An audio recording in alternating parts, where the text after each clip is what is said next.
And welcome to That Business Show 2.0 with your host, Jamie Maloney, where business becomes show business. Today, I want to talk about the idea of intelligence. People that watch this program regularly know that I am kind of a philosopher on things and a big lover of science and philosophy and questioning our own reality. I spent a lot of time, studying and researching quantum theory and physics and astronomy and all those things that surround around the question of why. Why are we here? Why is it this way? Why is it that way?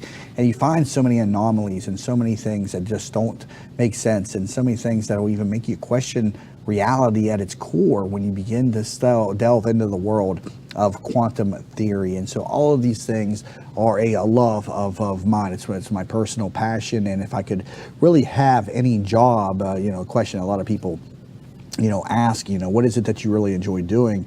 It would be something centered around, space and physics. Unfortunately, I just don't enjoy the mathematics of the fields, and so that's where I begin to digress. Years ago, I studied chemistry and biology. My first love of science was chemistry, and I'm still a fond admirer of, chemical structure and bonding and those types of situations. But when you get into the mathematics of it and the calculus, that's where I begin to kind of separate from the joy of it. I like just to ask questions and ponder situations and the mathematics of it. I got up to calculus 2. I finished calculus.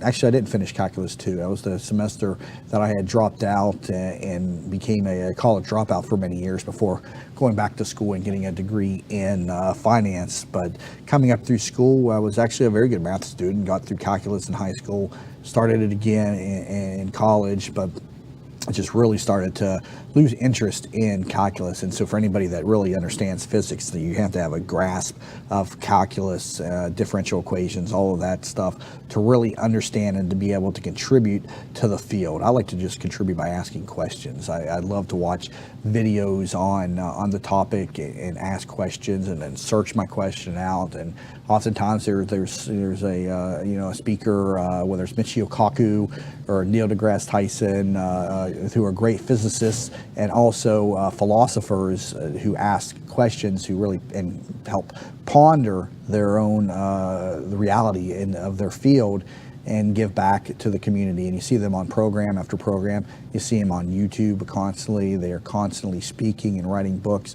Two of my favorite, physicists right there. Again, Neil deGrasse Tyson, Michio Kaku. Again, definitely reach out or look those up and listen to some of what they have to say. And that's actually what I wanted to talk about today on this program, was the idea of what is intelligence. And I was listening, and this is all from a talk that I heard with Neil deGrasse Tyson. And so this is where the inspiration for this podcast comes from. And so the idea of intelligence, we are intelligent beings. At least we think we are intelligent beings, but yet we are all alone in the universe. And so we really don't understand or know if we truly are intelligent. So much of physics and so much of reality is really centers around the idea of things are relative to one another. You can't ever know if you're truly moving unless you are relative to another object that is stationary, even though we know that the Earth is moving throughout its orbit around the sun, it's moving around the galaxy, it's moving around the universe. You don't feel the sense of motion unless it's relative to another object that is moving. And so much of our reality centers around this concept of being relative to another. The ideas of up, down, left, and right, those are all relative to a central point. For instance, years ago, I remember when I was younger, it used to confound me that I would think if I flew into a spaceship and I wanted to, and let's say the Earth is sitting right here, and I wanted to go to a planet that was south of it, at least in terms of the planet, would I fly upside down and be pointing down the entire trip? And the answer is no. You would constantly maintain, a level heading, because you're not in relation to any object when you're out in space. And so the idea of direction becomes a moot point. There is nothing that you are comparing yourself to. So the ideas of up, down, left, and right go out the window. Interesting enough, the same thing can happen in an airplane. You could, if it's dark and they cannot see the Earth, a pilot could be upside down in relation to the Earth and not know it. It's an interesting thing, but a plane, yes, can fly upside down, but it's not really advisable to do so unless you're a stunt pilot. But you can be upside down inside a plane relative to the Earth and not know it. So again, all this stuff centers around the concept of, I don't want to say relativity, because then that invokes the Einstein's theories of relativity, which is a whole other talking point in and of itself, but the idea that everything is relative to one another, and intelligence should be no different. Now, before I talk about that, I want to talk about this idea of, are we alone in the universe? Is there an intelligent life forms that are out there? And this is where the Fermi paradox comes in. The Fermi paradox, it questions why in this vast universe are we the only things out there that are alive as we understand alive. The Fermi paradox goes into reasons why we are not seeing other intelligent life and communicating with other intelligent life. And while there are a lot of different reasons why that we may not be able to communicate with intelligent life, one of the core reasons may be that we're just not that interesting. To us, we see any type of organization or any type of intelligent behavior, that's something that we want to study. But the universe in its grand scale could be much more, I guess much more evolved than what we are as a society. And so we could not even be, a pin drop or on the scale of intelligence across the universe.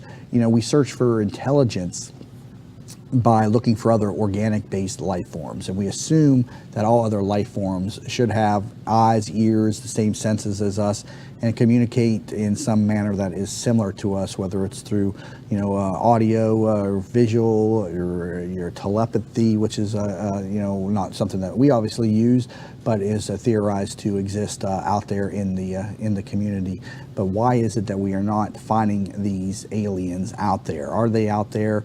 There's a lot of great talk, about aliens being on the planet right now, but I'm not going to get into conspiracy theories and that line of reasoning. Maybe on another show I'll talk about and give you my theories with regard to that. But we just may not be that interesting to these aliens, and so our intelligence may not be the same as what is out there in the universe. Intelligent life forms may not be three-dimensional shapes that use audio to communicate and that exist within 3 dimensions. String theory, for instance, proposes the idea of 11 different dimensions. And you think, well, how can there be more dimensions than what we understand? First off, a dimension is a point in space-time that can be pinpointed. You're all familiar with the XY graphs, and then you could add the Z, and which was the depth, although you could never show that on a chalkboard. But in mathematics, we would do the XY, and we would plot that. So that represented a 2-dimensional shape. And then when you go into the 3rd dimension and add depth, you could give something a Z coordinate as well. And then you could add the 4th dimension, which is time, and time moves in to us just 1 dimension. And so X, Y, and Z is your pinpoint in space, and at what time in space are you there? That is the 4-dimensional reality that we understand. But other dimensions that are higher than us, if beings exist across these dimensions, then we're not going to be able to interact with them because we are not in that same plane of existence.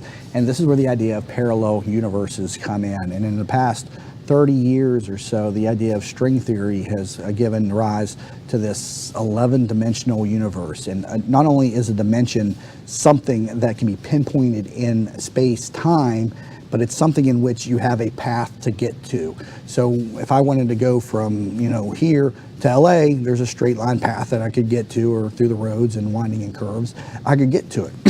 When you introduce higher dimensions, if you want to get to other realities, you have to be able to travel through different initial coordinates, different times. You got to go back in time and then forward in time again. And so that's what the higher dimensions do. And there's a great video on YouTube that explains how the different 11 dimensions would work. And so I highly recommend that you check that out.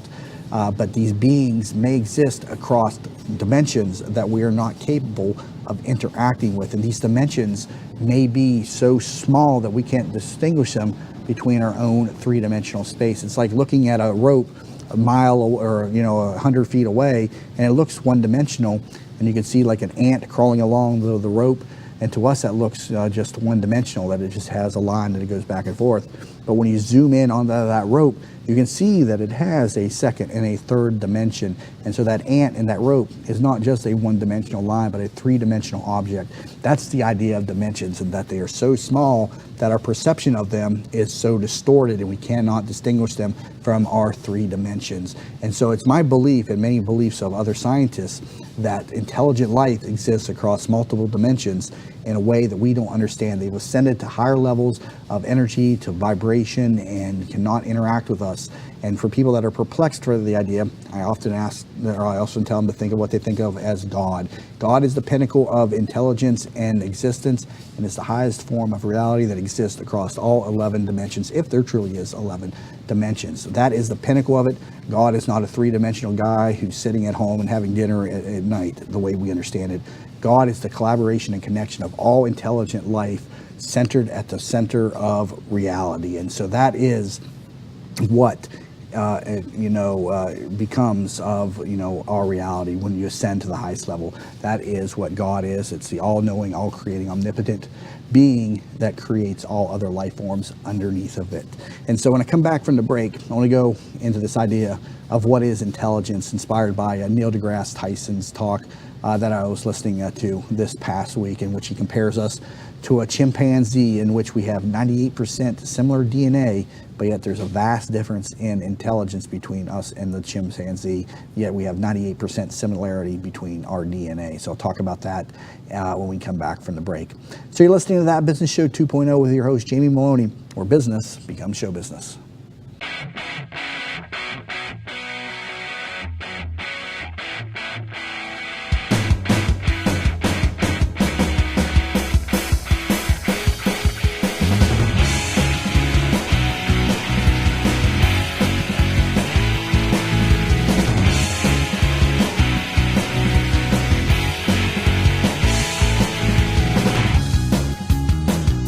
And welcome back to That Business Show 2.0 with your host, Jamie Maloney, where business becomes show business. Today, we're not so much into the business talk, though, but we're into the talk of intelligence and dimensions, and where are the aliens that exist in the universe, and why aren't we communicating with them? And again, this is inspired by a recent talk that I heard this past week from Neil deGrasse Tyson, one of my favorite physicists / philosophers, and somebody who really questions reality from a physics standpoint. And so if you're not familiar with him, definitely recommend that you look him up. If you watch any of the programs on Discovery Channel that has to do with astronomy and the universe, he's oftentimes a contributor to the programs, and so asks a lot of great questions and goes into analysis in depth a lot of times in what he talks about. And so I was listening to this talk, and it's like, the most disturbing thought. And this centers around that whole idea of things being relative to one another, which is what I was talking about earlier. And so while direction is something that is all relative to one another, speed is something that is all relative to one another, intelligence too can be something that needs to be relative to something else as well. So we consider ourselves vastly advanced human or intelligent beings, but in actuality, what are we comparing ourselves to? We're comparing ourselves to the other forms of life that currently exist on the planet. And so the creature on this planet that we are most similar to is the chimpanzee. The chimpanzee and us share 98% similarity in DNA. So that means the differences between us and the chimpanzee is arising from that 2% difference in the DNA. And the DNA is essentially the program code of our bodies. It tells us how to grow, how to look, what we can learn, what we can't learn. It's the coding of the human body. And so that 2% is making a ton of difference. And so look at a chimpanzee. They're fairly intelligent, from an animal standpoint, but what is the most advanced thing that a chimpanzee can learn and do? They do exhibit social traits. They do exhibit organization and hierarchy within their societies. But in terms of intelligent behavior, the most intelligent chimpanzee can do like sign language. You can teach them sign language and begin to interact with them that way. But our children are able to learn sign language. And so it's not a huge measure of intelligence. You're at the most advanced chimpanzees, most advanced intelligence is simply something that our children can do at a young age, then what are we compared to the rest of the universe? Maybe we are nothing more than the chimpanzee to another intelligent being. So if you think of the next level up in intelligence, let's take the human being and add 2% difference to this next creature that is going in the direction of superiority. Imagine what that would look like in comparison to us. And so they may view us the way we view the chimpanzee as, oh, that's interesting, but a day at the zoo and then I'm done with that. I'm not too much more interested in that. And then if you keep going up and up and up, then you begin to understand more and more about how intelligence can really start to take off exponentially, and how small we can really look in comparison to truly intelligent beings. And I don't really think that human beings are as intelligent compared to what is possible in this universe. We are very frail beings. We have problems with people of different colors, of different beliefs. All that stuff throws us off a rocker. An intelligent being should understand that there are differences amongst people that are of emotion and that are, interacting with one another on such a close and personal level, and that we shouldn't be, so distraught and put off by people of color, of different beliefs, different ethnic origins. And all of that, I really think, to a higher being looking down upon us, is like, look, these people can't even get along with one another. Why would we want to interact with them? Think about what they would do to our society. Maybe mankind was an intelligent life form on another planet that had a superior form of existence, and we are castigated from the society because of our inability to interact and maintain conformity with the other inhabitants of the planet. I often wonder if that's why we are so alone in the universe, because we are such outliers of intelligent life that we were looked down upon and cast away. That's just one of the thoughts that I have. I'm not saying that necessarily believe it, but that's how my mind works, and it thinks of all these different possibilities. And so that's at the core of my overly thinking brain. Something that intelligent people wrestle with is this idea of just overthought, constant analysis, constant thinking and thought. And it's something that has been with me even as a child. When I was asked to go to church as a kid, I didn't want to go because I had all these questions about God and religion and things that did not make sense to me. And I still, even today, question a lot of the teachings of the Bible. And I was a devout atheist for many years. But as I began to study science more and more, it actually pulled me back into the belief in God, because I believe that the universe in of itself could not have been created without some type of intelligent design. And so at the pinnacle of that design is God. That is the creator of all the universe, that is all-knowing, that is all omnipotent, and in my opinion, is the collaboration and collection of all intelligent life if we were all pulled together. You see, life is a source of energy, in my opinion. It exists along the life field, the way the electromagnetism works along the electromagnetic field, the way electrons exist along their field, the way the Higgs boson exists within the Higgs field. There is a life field out there that we cannot interact and not detect. Ironically enough, dark energy and dark matter, we cannot see those, but yet we know that there's something there. Is that somehow connected to life? I don't know. These are thoughts and things that we cannot understand as a society. But to me, life is to the body what gas is to a car. You can have a body, but if it does not have life, it cannot move. If you have a car, but it has no gas, it cannot move.